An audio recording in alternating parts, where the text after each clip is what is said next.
2016 में जब नीतीश कुमार ने शराबबंदी कानून लाया तो उसके बाद से लगातार वो चर्चा में भी हैं और शराब को लेकर के, शराबबंदी को लेकर के नीतीश कुमार कटघरे में भी घिरे रहे हैं। लेकिन इन सब के बावजूद नीतीश कुमार ने कभी भी शराबबंदी को फिर से उस कानून को वापस लेने की बात नहीं सोची है। इस कानून में बहुत सारे संशोधन हुए हैं। उन संशोधनों के बाद 2016 से लेकर अब तक बिहार में पूरी तरह से शराबबंदी लागू है।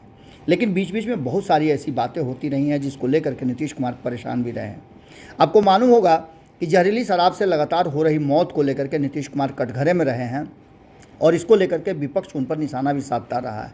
आपको याद होगा कि जहरीली शराब से हुई मौत को लेकर के उसे मुआवजा देने उनके परिजनों को, इसको लेकर के काफ़ी लंबा विवाद चला। लेकिन इन सारी बातों को लेकर अब एक नया फैसला नीतीश कुमार ने कर लिया है। बिहार में 2016 से शराबबंदी कानून लागू है। इसके बाद से राज्य में कहीं भी शराब पीना या उससे जुड़े किसी भी कारोबार को गैर कानूनी माना गया है। इसको लेकर कठोर सज़ा का भी प्रावधान शुरू कर दिया गया है।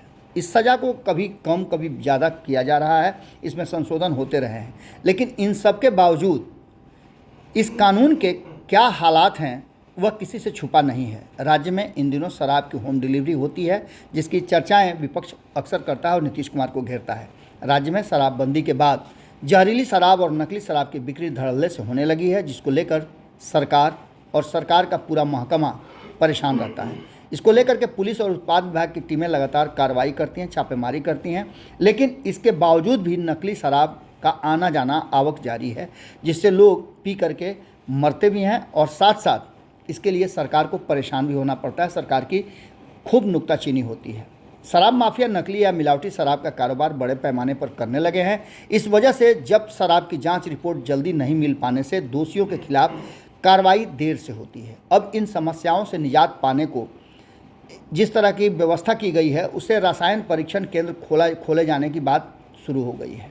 आपको बता दें कि यहाँ शराब की जाँच की जाएगी। केंद्र की रिपोर्ट से यह साफ हो जाएगा कि शराब असली है या नकली है। इसके लिए ज़मीन की तलाश की जा रही है और इसके लिए अलग अलग मद्य निषेध विभाग के ग्रुप सेंटर में सघन परीक्षण केंद्रों को खोलने का विचार सरकार ने किया है। विभाग की तरफ से भागलपुर और पूर्णिया में भी परीक्षण का केंद्र खोला जाएगा। वहीं सहरसा में भी केंद्र खोले जाने की बात की जा रही है। आपको बता दें कि इसको लेकर के अब सरकार काफ़ी सजग है।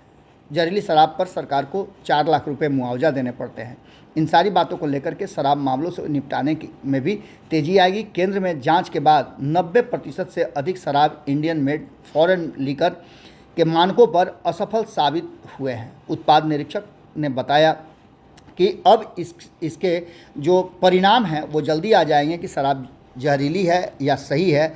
उसके बावजूद भी आपको एक बहुत महत्वपूर्ण बात बताते हैं कि इन सब के बावजूद शराबबंदी कानून अगर इस तरह की व्यवस्था होती है, लागू होती है, उसके बावजूद भी सरकार की असफलता ही कही जाएगी, क्योंकि जब शराब का आवक जारी है तो निश्चित रूप से शराबबंदी फेल है। सरकार को इस मुद्दे पर भी और इस मसले पर भी गंभीरता से विचार करना चाहिए और बिहार में शराबबंदी में शराब कहाँ से आते हैं, कैसे आते हैं, इस पर ध्यान रखने की ज़रूरत है। साथ ही आपको बता दें कि इस तरह की जाँच के जो सेक्टर लगाए जा रहे हैं वो भी काफ़ी महत्वपूर्ण है।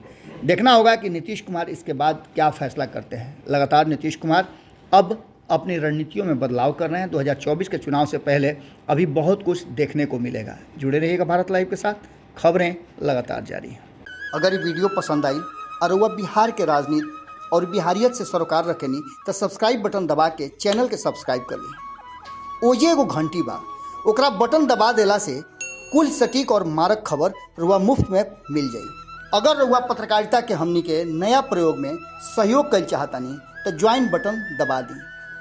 पेटीएम नंबर नोट कर ली 9386816700। धन्यवाद।